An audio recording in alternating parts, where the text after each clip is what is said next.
The Eagles are at the top of the league right now. Like I said, it's only the beginning until it's the end, and the end ain't coming anytime soon. So why did it look like they were on the brink of collapse just a season ago? They went from a 10-1 team to losing 5 out of the last 6, ultimately being cancuned in the first round of the playoffs. Exactly how bad was that team? And how did this franchise turn it all around so fast? The 2023 Eagles had one of the worst defenses in the league, but in the last 6 games of the season, their poor play reached historic levels. They even joined an infamous list they were trying to avoid. But let's back up another year to the 2022 Eagles, who were flying high. They had the 8th best scoring defense in the league, and their 70-team sacks were the 3rd most sacks by a team in one season, only 2 off from the 84 Bears all-time record. This team made it to the Super Bowl and lost a close one to the Chiefs, marked by a questionable game-deciding call. After that season, Offensive Coordinator Shane Steichen left to coach Indianapolis, and Defensive Coordinator Jonathan Gannon split to lead Arizona. Quarterbacks coach Brian Johnson was promoted to OC, and Sean Desai took over as the DC. Everyone figured the success would continue the next year. They did start 10-1, but it didn't look the same. That defense had so many leaks in the hull, they were getting flooded. They were ranked 30th, allowing 25.2 points per game. But after that 10-1 start, this ship was ready to sink. And it started with the San Francisco 49ers. They got 42 points scored on them in an embarrassing loss. In the last 6 games of the season, Philly went 1-5, allowing an average of 30.3 points per game. This was against 4 non-playoff teams and 3 backup quarterbacks by the name of Drew Lock, Tommy DeVito, and Tyrod Taylor. Giants trying to convert on a 3rd and 2, 2 minutes to go. First half, high snap. Taylor looking for the deep ball. Saquon Barkley's got it. If you take that 30.3 points allowed in that 6-game stretch and compare it to the worst defenses in history, it's bad enough to be the 12th worst all time for most points allowed. The Eagles stumbled into the playoffs and got decimated by the Bucs 32-9. There clearly needed to be a serious overhaul the following season. Philly knew they were not far off, but had some critical weaknesses. And surprisingly, it was an injury that ended up making them better. After letting up 32 points to the Bucs on that January 15th playoff loss, the Eagles focused on defense right away. They wasted no time. January 27th, Vic Fangio would be their new defensive coordinator. They felt confident his 23 years as a defensive coordinator or head coach would help turn this defense around. The offense needed help too, so Kellen Moore was named OC. The biggest signing, of course, came in March, when their rival New York Giants decided they didn't want to pay their star running back star money. Saquon would now be running through the Giants instead of behind them, but Philly's dominant offensive line was in danger of getting weaker with center Jason Kelce retiring.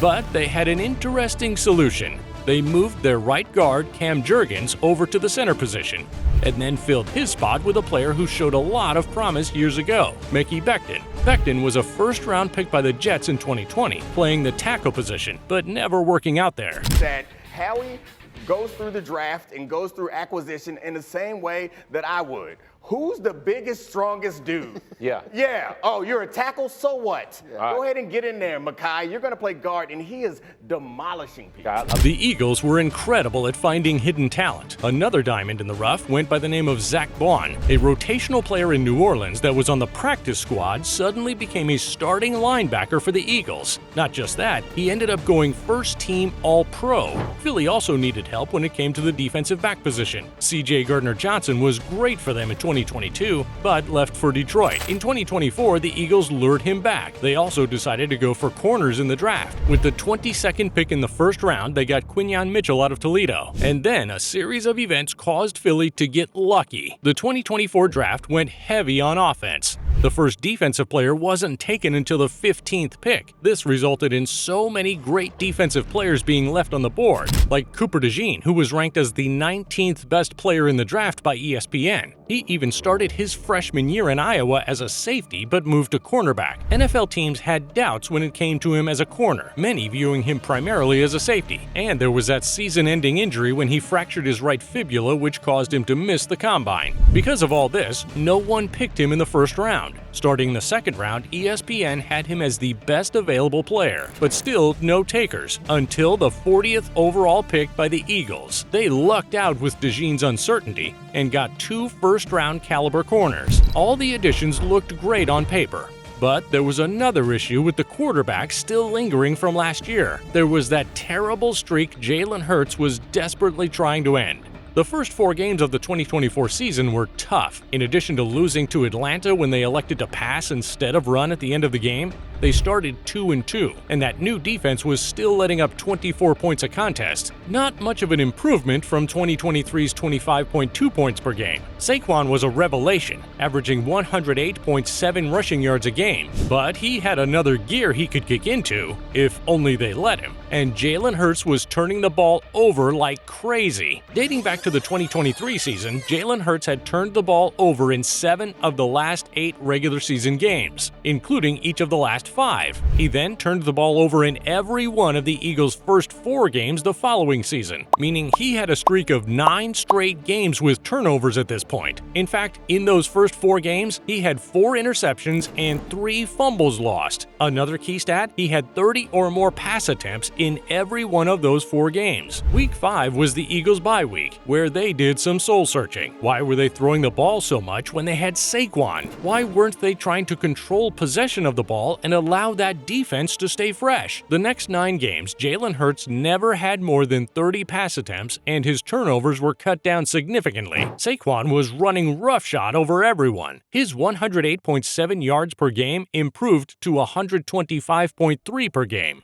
He was the 9th player ever to rush for more than 2,000 yards in a season. Not to mention, he broke Terrell Davis's record for most rushing yards regular season and postseason with 2,504. And the team overall had the most single-season rush yards ever with 3,866. And that defense got better too, second best in the NFL, only allowing 17.8 points per game. And all the players from those stout Georgia Bulldog defenses, they were paying dividends. The likes of Jalen Carter, Nakobe Dean, Jordan Davis, and Nolan Smith were all champions in Georgia and were big contributors in Philly. After those 9 games of Jalen Hurts attempting less than 30 passes, the media was running claims of Hurts can't pass. Philly has no pass game. But then the Eagles played the Steelers and Hurts went off. 25 for 32, 290 yards, 2 touchdowns, 0 interceptions. What y'all want to see, huh? It's not that Hurts couldn't pass, it's that he didn't need to. The Eagles weren't putting the ball in harm's way, and they were winning. Saquon has 15 runs, which leads the NFL untouched. 7 have been touchdowns. Untouched, y'all. You are going to the end zone and not a hand is being placed on you. It's absolutely insane. After the first 4 games with 4 picks and 3 fumbles lost, Hurts only threw 1 more pick and lost 2 more fumbles the rest of the year. The team won the division at 14-3, but they'd still have to prove they could perform in the playoffs. So how did they force one of the greatest quarterbacks of all time to have a game that statistically was quite possibly the worst anyone could ever have? The Eagles first faced the Packers in the wildcard round. On the opening kickoff, they started with a bang. Exactly the way you can't start. You got to a great player in Keyshawn Nixon, but an absolutely clean hit right on the ball. They beat the Packers handily, 22-10. Their defense played a huge part. In the divisional round, they played a snow globe game against the Rams, and even though they were in control most of the game, the Rams closed the gap to 28-22 and were driving down the field. But Jalen Carter got pressure on Stafford not just once, but twice. Higbee in motion. Stafford's got to have it. His throw is incomplete, not close. Philadelphia to the championship game. In the NFC Championship game, the Eagles faced the Commanders, who had beaten them near the end of the season. The Commanders marched down the field on the opening drive, using 7 minutes of game clock, and notched a field goal. The Eagles got the ball, and they ran 1 play. Here's Barkley, a little shovel, looking for an edge, gets it, Saquon Barkley, first down, Barkley, oh! Saquon! Touchdown! That was a sign of things to come. The Eagles won 55-23, 55 points being the most ever scored by a team in a championship game. But the Super Bowl saw the Eagles facing the team that beat them 2 years ago. and the team that had won 2 Super Bowls in a row, the Kansas City Chiefs. This one figured to be close, and it was until the start of the second quarter. By the end of the half, the Eagles were winning 24-0. The Chiefs had mustered a pathetic 23 yards of offense. Mahomes was sacked 3 times, picked off twice, and one was returned for a touchdown by Cooper DeJean gets a block. DeJean is in. Touchdown. And Mahomes had not only the worst half of his career, but quite possibly the worst half possible for any human in general. His first half QBR on a scale of 0 to 100 was 1. The Chiefs' O-line had no answer for the Eagles' pass rush. Mahomes was pressured 52% of his snaps, but the Eagles never once blitzed. They just brought 4 guys all night long. With Philly keeping 7 men in coverage, Mahomes couldn't find anyone other than players wearing green. Here's Mahomes. 4-man rush over the middle, and it's intercepted again! This time it's Zach Bond, and the Eagles are set up inside the 10. When the Eagles had the ball, the Chiefs were so preoccupied with stopping Saquon after watching him average 147.3 yards in the postseason that they didn't have the resources to stop the pass game. Get back. We're going to run some clock, or maybe throw the dagger. Hurts going deep for it all. Devontae Smith.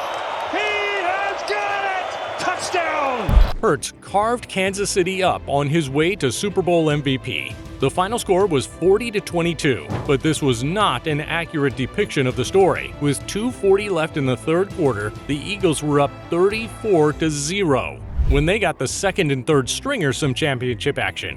In addition to Mahomes' 2 picks, he got sacked 6 times and lost a fumble. The Philly defense didn't just make Mahomes human, they made him a civilian. There's no short answer to how the Eagles turned it all around, because they made adjustments at every level. Great organizations know, in order to be great, it's top to bottom and left to right. Thanks for watching. If you liked our video, be sure to subscribe and check out our other videos on the screen.